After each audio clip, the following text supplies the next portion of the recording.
Personal reflection on Surah Al-Araf. Surah Al-Araf is unique in the Quran, not merely due to its length or the power of the narratives it presents, but because of the way it speaks directly to the human soul.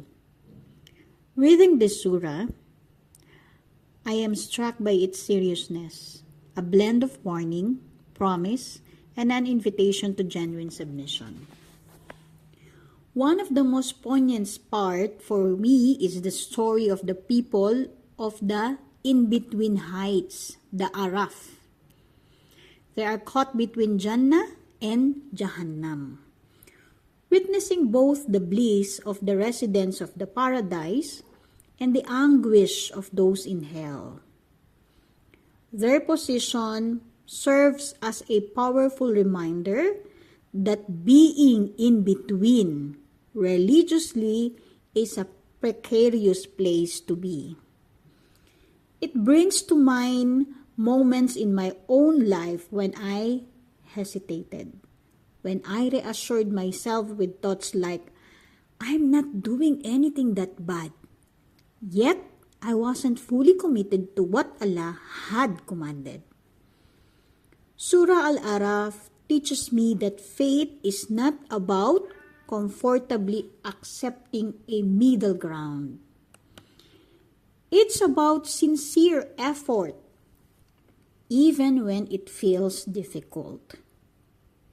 The people of Araf knew about Allah, but their lack of decisive action left them suspended between two fates. How often do we make the same mistake? Believing there will always be time to repent, or thinking that small compromises in faith are insignificant.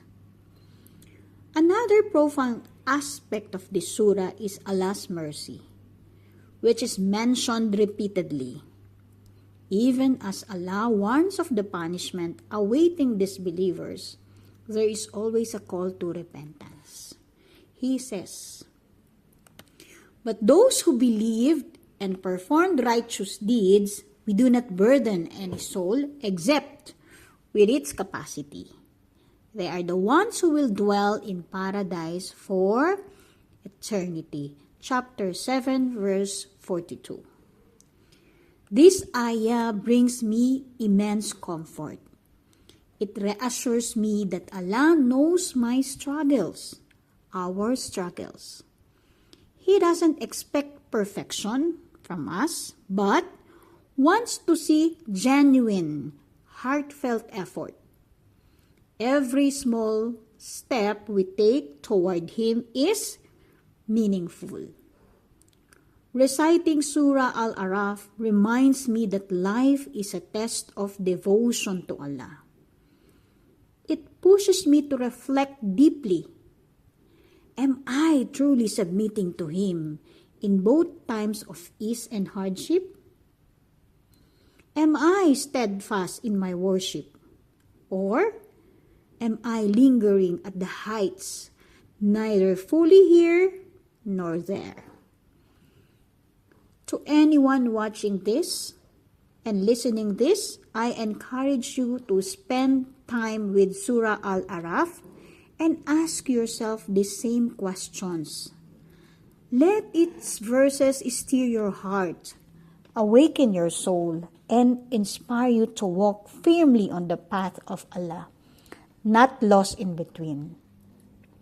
May Allah guide us all to be among those who stand firm in faith, strive for Jannah, and seek His pleasure in all that we do. Amen.